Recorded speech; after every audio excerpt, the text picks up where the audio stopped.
በአማራ ክልል ጦርነቱ ከተጀመረ ወዲህ ከፍተኛ ቁጥር ያለው የሰላማዊ ሰዎች ግድያ በዛሬው ዕለት ተፈጸመ።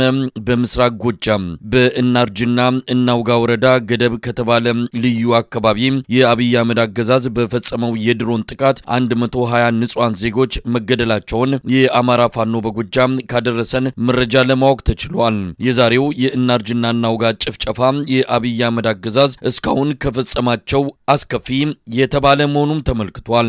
በሁለት ቀናት ውስጥ በድምሩ 150 ሰላማዊ ዜጎች በአብይ አህመድ አገዛዝ በድሮንና በከባድ መሳሪያ ጥቃቶች መገደላቸውን ለማወቅ ተችሏል። በእናርጅና እናውጋ ገደብ በተባለ ልዩ ቦታ ለፋሲካ በዓል ዝግጅት እያደረጉ ባሉና በብረት ሆነው ቤት ለመስራት እንጨት ተሸክመው በነበሩ የገደብ ነዋሪዎች ላይ ነው የድሮን ጥቃት የተፈጸመው። የአማራ ፋኖ በጎጃም ይህን እልቂት ዓለም አቀፉ ማህበረሰብ እንዲያወግዘውና በአብይ አህመድ አገዛዝ ላይ ጫና እንዲያሳርፍ ጠይቋል። የአማራ ህዝብ እድል እጣፋንታው በጅምላ መገደል መሆኑን አውቆ ከፋኖ ትግል ጎን እንዲሰለፍም ጥሪ አድርጓል። የአማራ ፋኖ በጎጃም ህዝብ ግንኙነት ክፍል ኃላፊ አርበኛ ማርሸት ፀሐዩ ይህ አይነት ጭፍጨፋ ይበልጥ ለትግል የሚያነሳሳን መሆኑን በመረዳት የአብይ አህመድን አገዛዝ ለመጣል በሚደረገው እልህ አስጨራሽ የህልውና ትግል የአማራ ህዝብ በሙሉ በክተት አዋጅ ተጠርቷል፣ ትግልም እንዲገባ ጥሪ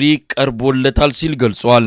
ገዳዩ የአብይ አህመድ ወራሪ ኃይል ወደ አካባቢያችን ከመጣ ጀምሮ በተለይ በእኛ አካባቢ ከባድ ኃይል አሰማርቶ ከባድ የንጹሃን ጭፍጨፋ እያደረሰ ይገኛል። በዚህም በትናንትናው ዕለት በይልማና ዴንሳና ባግታ እንዲሁም በሃዳር አካባቢ በጠቅላላው 21 ንጹሃንን ጨፍጭፏል። ያለምንም ምክንያት ነው የተፈጨፈው። አጋር የተባለ ቀበሌ ላይ የምትገኝና አንዲት ቤተክርስቲያንም እንደዚሁ አውድሟል። በውስጥ የነበሩት ጽላት ጸናጽልና ከበሮ አቃጥሏል። በአጠቃላይ የቤተክርስቲያን በአውደ ምሕረት መጠቀም የነበሩ ቁሳቁሶች እንደዚሁ አውድሟቸዋል። ቤተክርስቲያንም አቃጥሏል። 21 የሚደርሱ ንጹሃንን ጨፍጭፏል። ከአንድ ቤተሰብ 5 ሰው ተገደለበት አሳዛኝ ክስተትም እንደዚሁ ተስተውሏል። በዛሬው ዕለትም ከዚህ የቀጠለው ጭፍጨፋ በአማራ ፋኖ በጎጃም በሁለት ቦታ ላይ እንደዚሁ ከባድ ጭፍጨፋ ተፈጽሟል። በምስራቅ ጎጃም እናርጅና እናውጋ ወረዳ ገደብ በተባለች ከተማ ገበያ ላይ በነበሩ ቤት ለመስራት እንጨት ተሸክመው በህብረት ስራ ላይ በነበሩ በአጠቃላይ በመዝናናት ላይ በነበሩ ንጹሃን ላይ በድምሩ 120 የሚደርሱ ንጹሃን የድሮን ሰለባ ሆነዋል። በአንድ ደቂቃ ውስጥ 3 ጊዜ ድሮን በመተኮስና በመወርወር ነው እነዚህ ንጹሃን የጨፈጨፋቸው።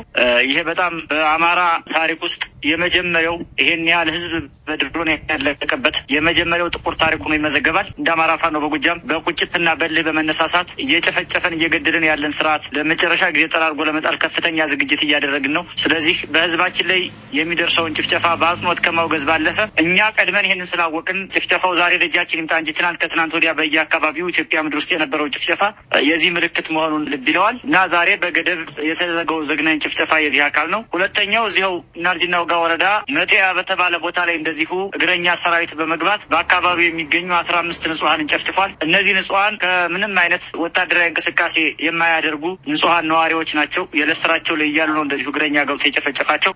ይሄ ጭፍጨፋ የተፈጸመው እንግዲህ እናንተም አልፎ አልፎ እንደምትሰሙት እዚህ ጎጃም ቀጠና አካባቢ በተለይ የትግሉ ሁኔታ እየጠነከረብን ስለሆነ የጎጃምን ማህበረሰብ በስነ ልቦና መጉዳት አለብን የሚል ውስጥ ትንተና እንደሰሩና እቅድ እንደያዙ ያው አልፎ አልፎም በሚዲያ ሊክ ያደርግ ነበር። ለዚህ ተከትያ እንግዲህ መቻቸው ዘንድ ነው ሰሞኑን በተለያየ አካባቢ ጭፍጨፋ የፈጸሙት። ከባለፉት 2 ሳምንት ውስጥ በሜጫ ብራካት ያደረጉት ጭፍጨፋ የሚዘነጋ አይደለም። አሁን ደግሞ በተከታታይ 2 ቀን እንደዚህ ይሄንን ዘግናኝ ጭፍጨፋ በመሬትም በድሮንም ያደረጉት የህዝባችንን ስነ ልቦና ለመጉዳት አለመው ነው። የስነ ልቦና ጉዳቱ ምንድነው? በፋኖ ምክንያት ነው ንጹሃን እየተገደለ ያለው በማለት አቅደው እየጨፈጨፉ ቢሆንም ህዝባችን ግን ይሄ ስርዓት ከነ ስሪቱ ከነ ተፈጥሮ አማራን የማጥፋት እቅድ ይዞ የተነሳ መሆኑን ጠንቅቆ ስላወቀው ትግሉም እንደ ህዝብ መሆኑን ከተረዳ ውሎ አድሮ እነሆ 18-19 ወር ጠመንጃውን አንስቶ እየተፋለመ ነው የሚገኘው። ስለዚህ የአማራ ህዝብ ለሚያደርገው የህልውና ተጋድሎ የጎጃም አማራም ስርዓት ጠራርጎ ለማባረር ዝግጁ መሆኑን በተግባር እያሳየ ባለበት ሁኔታ ነው የጭፍጨፋ የተፈጸመው። ስለዚህ የወገኖቻችንን ደም እንበቀላለን፣ ሳይውል ሳያድር ደማቸውን መልሰን እናሳያለን። ከዚያ ባለፈ የነዚህ